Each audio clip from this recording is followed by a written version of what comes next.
All right, we're back. We're here with IT security specialist and world famous dumpster diver, Matt Malone. Matt, welcome. How you doing? Right, welcome to Control Tech. I know, I'm here. This is a great set. It's the real deal. I love the 70s motif stuff. That's right. That's probably stuff you could have found in a dumpster. That's stuff I think we may have found it in a dumpster. Yeah. So why don't you tell them a little bit about your background, what you're currently doing?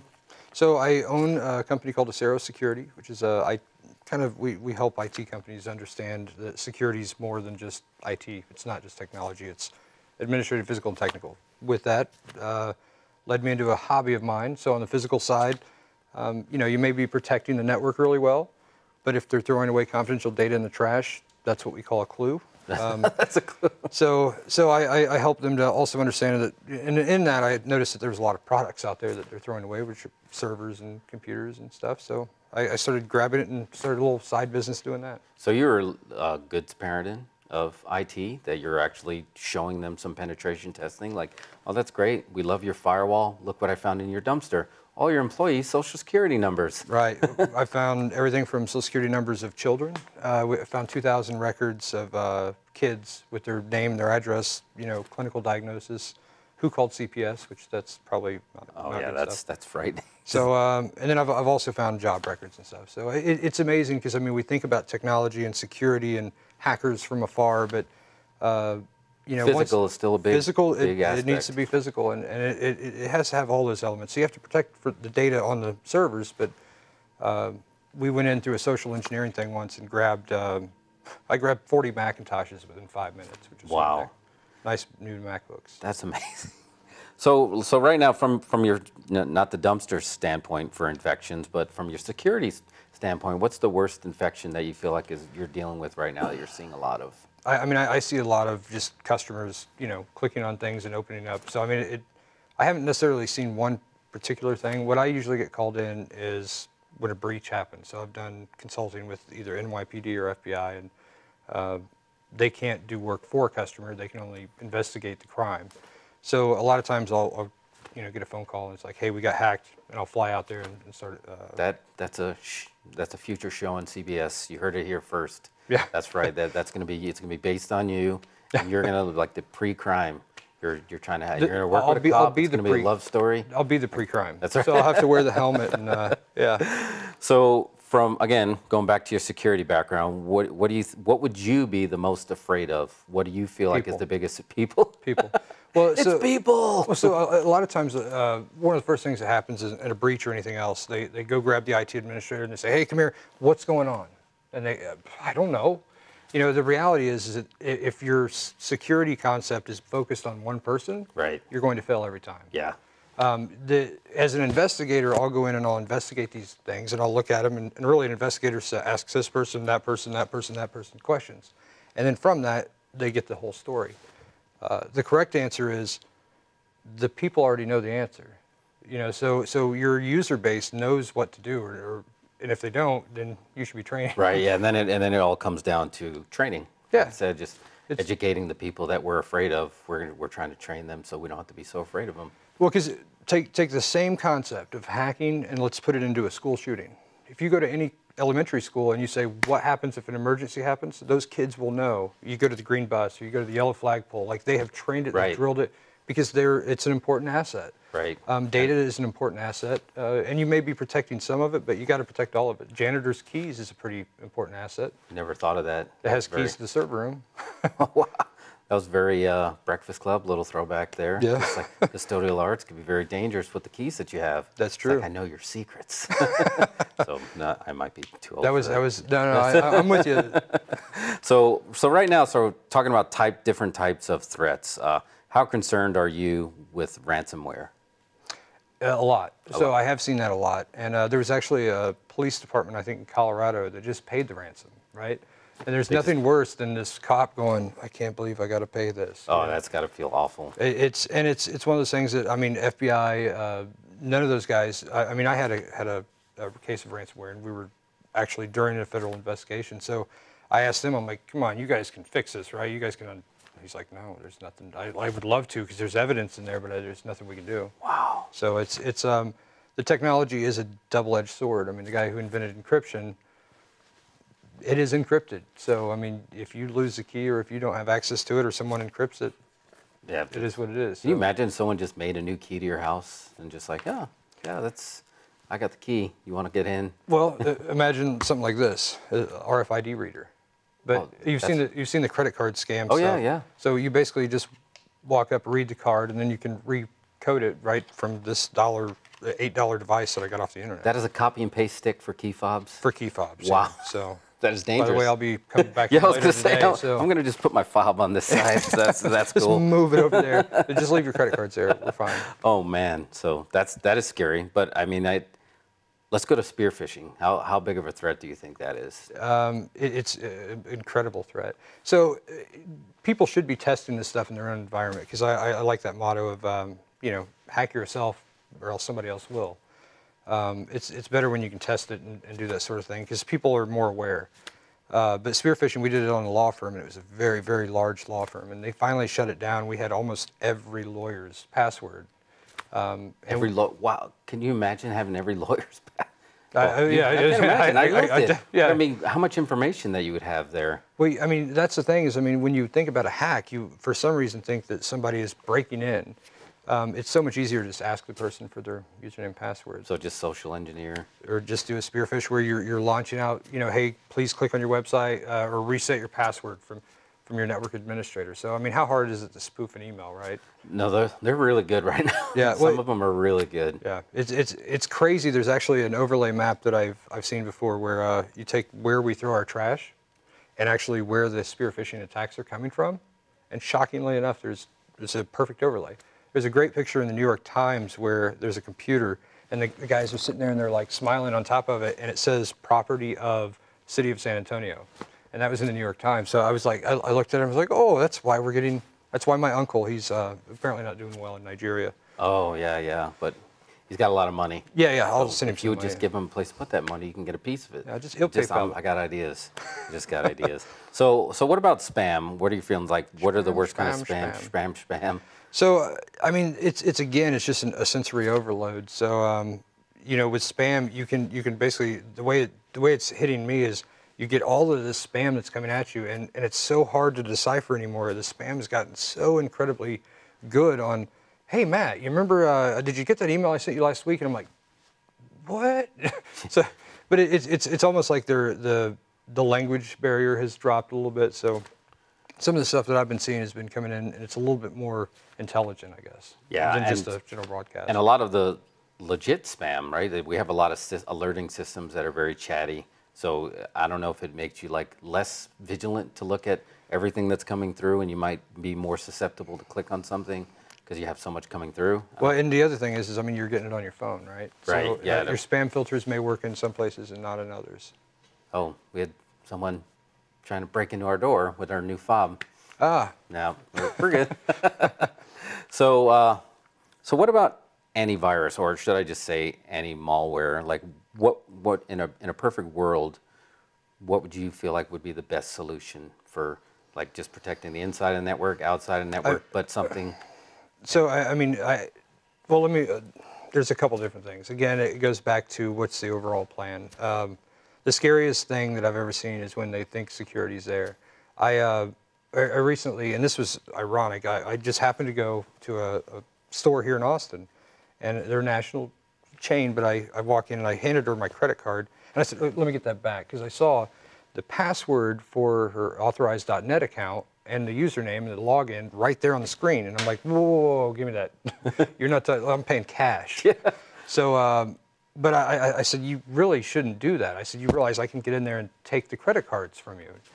And she said, oh yeah, I guess I should move it, just put it down below.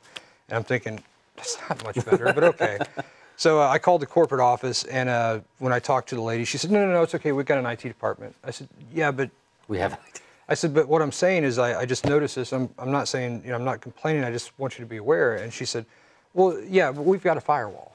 And what does that have to do with anything? Wait, a firewall that's in front of you from just reaching? A firewall is nothing more than a wall with a bunch of holes punched in it. So I have a great shirt that says port 80 is all I need.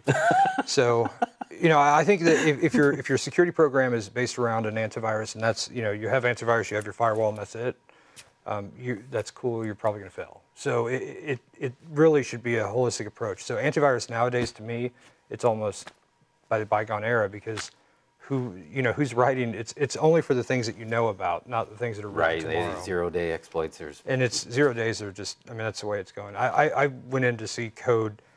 I've got a couple friends of mine that are pretty, one guy wrote Hacking Exposed, and the other guy's, he worked over with me at Exodus, but these guys are, I mean, they're the best of the best. And I mean, they were looking at this code going, oh my God. I mean, it's all fresh written. Yeah. So, because I think the change in technology, before it was script kiddies using other people's stuff.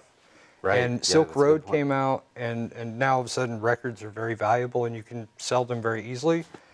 So the organized crime has gotten involved so much that, you know, it's very easy to have, you know, we tracked the guy in Vietnam, and we know exactly where he lives and where he works, and there's nothing the FBI can do to him.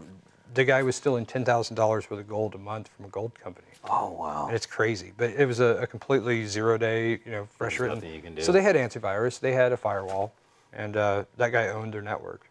That's crazy. So what about with mobile device? You think it's just going to get worse, right? Oh, yeah. Now we're literally connected everywhere. You got a laptop in your pocket. Yeah. And it's well, there was a kid here at LastCon, I think he was 12 years old or something, and he hacked a cell phone right in front of everybody, and we were all just like, wow. So please be good. With great power comes great responsibility. That's right. That's right. So what kind of testing do you think somebody can do, like penetration testing someone can do on their network? Because you are literally doing that with your dumpster dives, bringing to people. It's just like, hey, you know, don't throw this out. That's a great way to start. And you know, it's funny because dumpster dives are kind of fun in that aspect. So you think about a way a cleaning crew cleans a company, right? So they take a big trash can and they grab these little trash cans, they throw them in a big trash can. You open the first one up, you're like, IT. Oh, here's finance. Oh, here's HR. You know what department you're in by the trash that you're looking at, because people throw away. I mean, what are you going to do with this when you're done? Yeah, that's right. Shred it, right? Yeah, hopefully. Well, but it's you probably just made a copy of it though with one of your gadgets that you found. I've actually got a camera right here, so it's no biggie. So there is a camera on there. There is a camera, yeah. So. You need the guest Wi-Fi, or you probably already got that. Too. Yeah, it just puts it on a SIM, so it's no big deal. Yep, oh easy man, enough. so let's. It sounds like it's more about awareness and educating. So what do you feel like would be the best way to educate some? Well, I mean, other than you don't want to be the Gestapo and smack them with a ruler when they do bad security things, because you'll get, more bees with honey. But, right. It's really rewarding someone when they do something good. What I do is when I do a social engineering, I'll get a 0 day attack, and we'll walk in and we'll just pilfer the company. So whether it be, if you want to get into any company, just walk in at 11 o'clock or walk in at 12 o'clock when everybody's come back from lunch, and you sneak in the building. Right, right. So testing that sort of thing to see, but always get permission from the business owner, because really they're the ones at risk. It's their data, not yours. So understand that. But that sort of thing is a good way to test it. And then once somebody catches you, reward them. Because what's going to happen is if they catch you, you're going to catch the other guy. If you see something around the desk, but just start to make it fun games to where it raises awareness, but at the same time, it's not overly complicated. Because people think that technology is too complex. Right. It's really very simple. 1 + 1, that's it. That's right. all it can calculate. There's no 2 in binary. So. That's right, yeah. So and you're right, it's a lot of complicated stuff with a lot of easy exploits. Like you said, just walking through the door. I mean, there's nothing to, there's like nothing you don't have to have a degree in IT to just walk through somebody's door and grab something. Yeah, when I use this example, but if you want to walk into any company in America, they'll spend $250,000, $300,000 on a badge system, badge printer, RFID, the whole nine. If you walk up with a box and stumble, and somebody's going to hold the door open for you, and that's great, except for the fact that inside is my wireless router, my scanner, my lockpick set. So just be cautious of who you're letting in, and really just challenge them. If you're carrying boxes or if you have a leaf blower, they always just let you go by. Wanda Sykes told me that. Does a leaf blower go into your building? Because there's something weird about that. That could be strange. That would be a clue. That could be a little strange. So for you, how do you keep up to speed with all the exploits that are happening? I mean, you just stay vigilant every day. I get a lot of phone calls at 3 in the morning. Because I tell people all the time, call me if you get hacked. because your response time, who was it that basically said when Reagan got shot, he said, I'm in charge here, Alexander Haig or whatever. So, you know, that response was a very bad response. It cost him his job.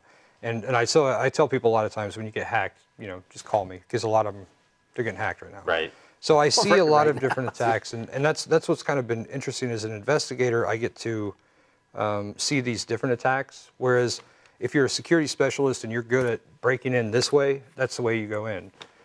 So that's what's been fortunate for me is as an investigator, I get to see all the different exploits. This guy got in through, I had one clothing company up in New York that this guy would walk in the elevator, and actually this happens a lot in downtown Austin. A guy walks in on the elevator wearing a maintenance shirt. Everybody's at lunch. He walks in, grabs 5 laptops, walks out. By the time they even get back from lunch, they're like, where'd my laptop go?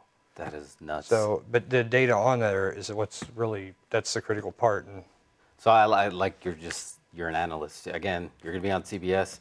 Maybe it's a CSI spinoff. I don't know, where you're literally telling a story with trash. Like you can build what departments, what they're doing, what projects they're working on. There was some. I'm only half kidding, by the way. Yeah, there was some talk about that. So yeah, it's been interesting to kind of see.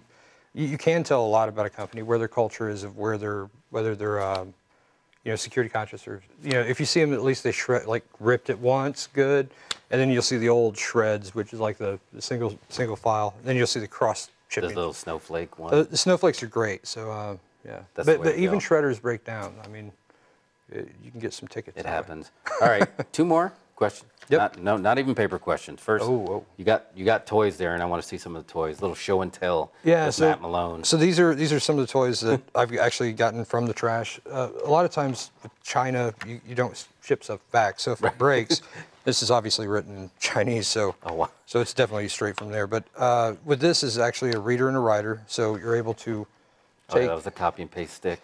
Yeah, you're able to take and build your own RFID tags. I actually was able to get a, let's see if I can read this. So that's red. Now we'll write it on this one down here. And that's all it takes to copy one. And that's it. Yep, so. And that was you just found that. Yeah, so I mean with this one, I actually, this one I did buy online, but this one I actually found. This is instead of an RFID scanner, it's actually a camera detector. So you can see there that there are cameras. But it actually uses just infrared lighting and then hits the convex lens. So, but this is found in a dumpster. So if you're an identity thief, I also found a badge printer in the trash, completely brand new. So I can now print up a badge, make and duplicate it all from the trash. That's crazy. Well, what about what's up with the boomstick?